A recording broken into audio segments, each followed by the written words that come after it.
मैं evangelist Lahu Melo as a spokesperson of Dibang valley and lower Dibang valley district Christian revival church council की ओर से एक इशू को एड्रेस करना चाहूँगा हमारे तवांग एरिया में, जो हमारे चर्च रेनोवेशन को लेकर के जो ब्लॉकेज आ रहा है उसके ऊपर में। तो with due permission from vice president council के श्री इवेंजलिस्ट बोता मिमी और हमारे काउंसिल के general secretary Shri evangelist Daniel Gamno, उनके प्रेजेंस में इस मुद्दा को हम एड्रेस करना चाहेंगे। तो ये मुद्दा को हम क्यों एड्रेस कर रहे हैं बोलने से, बिकॉज ऑफ सेकुलरिज्म। हमारा देश जो एक सेकुलर कंट्री है, तो उस आधार पर हम इस मुद्दा को एड्रेस करना चाहते हैं, क्योंकि सेकुलरिज्म ही एक ऐसा कंसेप्ट, ऐसा आइडियोलॉजी है जो हर एक जात को, हर एक धर्म को, हर एक लोगों को बराबरी का अधिकार देता है। उसी के अंदर हमारा कॉन्स्टिट्यूशन हमें राइट देता है फ्रीडम ऑफ रिलीजन, जिसके आधार पर हम प्रचार करते हैं, प्रोक्लेम करते हैं या प्रोपगेट करते हैं। तो उस आधार पर मैं तवांग एडमिनिस्ट्रेशन से यही रिक्वेस्ट करूंगा कि वहाँ पे चर्च रिनोवेशन को करने दिया जाए। और जो हमारे स्टूडेंट, वहाँ के जो तवांग के स्टूडेंट यूनियन और हमारा इंडिजिनस फेथ एसोसिएशन के तरफ से जो लेटर दिया गया है कि कंप्लेन करते हुए कि वहाँ सिर्फ बुद्धि से, सिर्फ मोहपा सिर्फ बुद्धि से वहाँ कोई क्रिश्चियन है, क्यों चर्च बनाया जा रहा है, तो उसको उदाहरण के तौर पे मैं बताना चाहूँगा। मैं एग्जाम्पल के लिए देख लीजिएगा, मैं यहाँ दिबांग वैली का निवासी हूँ। यहाँ रोइंग टू अनिनी के बीच में मोर देन 230 किलोमीटर है, जिसके बीच में बहुत सारा मंदिर है। और फिर यह आपका दिबांग वैली रोइंग से लेकर के आप शांतिपुर गेट, जहाँ अरुणाचल और असम का बाउंड्री है, वहाँ में भी आपका गोम्पा मंदिर भी है और दूसरा मंदिर भी है। तो वो इसलिए नहीं बनाया गया कि यहाँ के लोग हिंदू है या मुस्लिम है या बुद्धिस्ट है। ऐसा नहीं है कि हमारा हिंदू भाई बहन भाई बोन हिंदू है या मुस्लिम है, या फिर हमारा आदि भाई बहन भाई बोन हिंदू है या मुस्लिम, इसलिए नहीं बनाया गया। वो इसलिए बनाया गया है कि सरकार या संविधान जो सभी को अधिकार देता है। तो जो यहाँ लोग हिंदू लोग है वो आकर के अपना मंदिर बनाता है, जहाँ वो अपना त्योहार का समय में या कुछ जिस दिन वो परमेश्वर को याद करने का समय उस मंदिर में जा करके प्रार्थना, आराधना या भेंट चढ़ाना, जो कुछ भी करना, वह सेकुलरिज्म को प्रिवेल करता है। तो मुद्दा ये नहीं होना चाहिए कि वहाँ एक भी क्रिश्चियन है, वो मुद्दा नहीं है। लोकल ये डिपेंड नहीं करता कि वहाँ के लोकल क्रिश्चियन है या नहीं है। ये डिपेंड करता है कि हर एक सिटीजन जब वो कहीं भी जाता है तो अधिकार दिया गया है सभी को अपने धर्म को प्रचार करने का और उसको मान करके चलने का। और दूसरा जो उनके तरफ से जो मिट्टी लैंड अलॉटमेंट को लेकर के चर्चा की, इस और ये और एक मुद्दा उठाता है कि लैंड अलॉटमेंट नहीं है, जिसके कारण वहाँ चर्च नहीं बनना चाहिए करके। तो सवाल ये भी उठा है कि जब 1999 से जब हमारा CRC चर्च उसी जगह पर जब स्टैब्लिश्ड हुआ था, तब ये लैंड अलॉटमेंट का मुद्दा कहाँ गया था। और आपको विद ड्यू रेस्पेक्ट में रिमाइंड करना चाहूंगा, हमारा एपेक्स बॉडी यानी कि हमारा FCRC बहुत बार, कई बार इस लेटर को, अलॉटमेंट लेटर को लेकर के CM चैम्बर तक जा चुका है।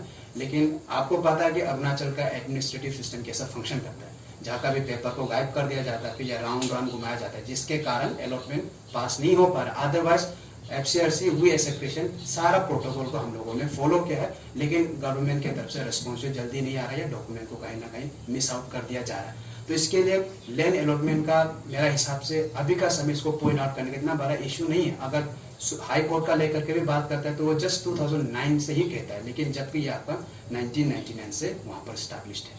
और जो दूसरा हमारा ग्रीवेंसेस है वहाँ का लोकल अथॉरिटीज को लेकर के, वहाँ का लोकल अथॉरिटीज बिना प्रॉपर वारंट या ऑर्डर का आता है, हमारे पास्टर को अरेस्ट करता है, बिना प्रॉपर ऑर्डर वारंट का आकर के जो वहाँ का बिल्डिंग मटेरियल है उसको सीज करता है। और जब उसी का अगेंस्ट में जब कंप्लेन लिखा जाता है तो फिर कुछ भी इन्वेस्टिगेशन या कानूनी कार्रवाई नहीं किया जाता। ये इनजस्टिस क्यों? तो इसके लिए हम ऐसे क्रिश्चियन ये फाइल को कंप्लेन नहीं कर, हम ऐसे इंडियन सिटीजन जो सभी को लीगल अथॉरिटी राइट देता है, कुछ भी खराब होगा तो उसको आप कंप्लेन कर सकता है। तो एटलीस्ट कंप्लेन तो दर्ज होना चाहिए। तो कॉन्सिक्वेंसेस डिपेंड करता है वो इन्वेस्टिगेशन का कॉन्सिक्वेंसेस की, अरेस्ट होना है नहीं होना है, टर्मिनेट होना है या नहीं होना है, वो डिपेंड करता है कॉन्सिक्वेंसेस। लेकिन पहला स्टेप जो है वो आपका कानूनी कार्रवाई, जो कंप्लेन को रिसीव करना, वो क्यों नहीं हो रहा है। जब चर्च का बात आता है तो बिना बोले सब आगे आगे बढ़ जाता है, बिना बोले, बिना वारंट का, बिना ऑर्डर का आकर के सामान को उठा लेता है, पास्टर को ले जाता है। लेकिन जब वो इनजस्टिस हो रहा करके जब उसी के विरोध में हम लोग अगर कुछ लिखता है तो कुछ एक्टिव, कुछ भी मूवमेंट नहीं किया जाता। तो इसके लिए हम ये दुख को भी जताता है कि ऐसा नहीं करने से ठीक है, वहाँ के लोग भी उसको समझ करके साथ देने से बहुत ही अच्छा रहेगा। जबकि ऑन कॉन्ट्रेरी अगर हमारे यहाँ दिबांग वैली का, यहाँ का lower Dibang valley and Dibang valley district में हमारे 3 MLA हैं।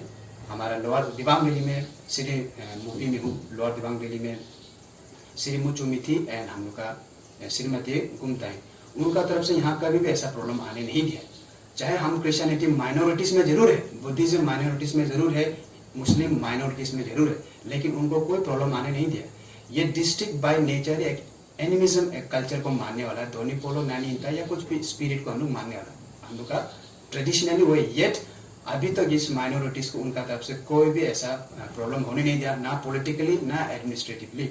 उन लोगों ने बराबर इक्वालिटी को मेंटेन किया। तो इसी एग्जाम्पल को मैं भी चाहूंगा कि हमारे तावांग के लोग, वहाँ के एमएलए मिनिस्टर इसको प्रिवेल करें, क्योंकि हम उससे और भी ज्यादा एक्सपेक्टेशन रखता है कि since they follow the path of Buddhism, क्योंकि बुद्धिज्म जो हमारा एनिमिज्म से भी और स्ट्रांगली टीचिंग देता है, नॉन वायलेंस को लेकर के, सही रास्ते पे चलने को, शांति को लेकर के, डिजायरिंग को छोड़ने को लेकर के। इसके लिए हमारा उम्मीद उनसे और भी कहीं ज्यादा है कि हमारा एमएलए से भी वो और भी अच्छा करके दिखाए। तो ये भी एक उम्मीद है। तो इसी सारे चीज को रख करके हम कहना चाहूंगा कि वहाँ के लोगों से, वहाँ के एडमिनिस्ट्रेटिव से और वहाँ के लोकल स्टूडेंट यूनियन से और वहाँ के पब्लिक से जो चर्च का रेनोवेशन काम चल रहा है उसको कृपया ना रुकाए।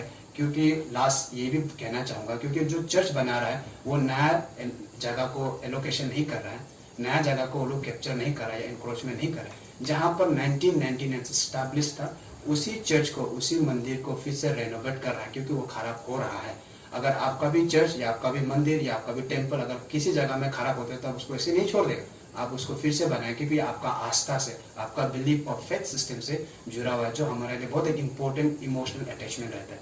तो ये जस्ट रेनोवेशन है, वो न्यू लोकेशन को चाहिए, फिर ऐसा कुछ नहीं है। तो इसके लिए अगर 1999 में अगर तब नहीं रुकाया था, उसको चलने दिया था, तो मैं फिर से रिक्वेस्ट करूंगा कि इसको कंटिन्यूली चलने दीजिएगा। जो लोग वहाँ में, हमारा मसीह भाई बहन लोग वहाँ जाता है, एटलीस्ट उसको भी कहीं जाकर के प्रार्थना करने का, अपना दुख दर्द को परमेश्वर को जताने का एक जगह दीजिएगा। जैसा आपके लिए यहाँ पे गोपा मंदिर है, दूसरा मस्जिद है, दूसरा टेम्पल है, जहाँ अपना समय पर पूजा करने का समय में या दान चढ़ाने के समय, कुछ भी करने का समय, जहाँ आपको फ्रीडम दिया जाता है। तो वही फ्रीडम हम भी डिमांड करेंगे कि तवांग में भी उस चर्च का रेनोवेशन को करा करके उस फ्रीडम को और ये सेकुलरिज्म को एक एग्जाम्पल के तौर पर दिखाएगा। और मैं आशा करूंगा कि अंत में हमारे सीएम सर पेमा खांडू जी भी जरूर साथ देगा इस मुद्दा को एकदम अच्छा से सॉल्व करने के लिए। Thank you.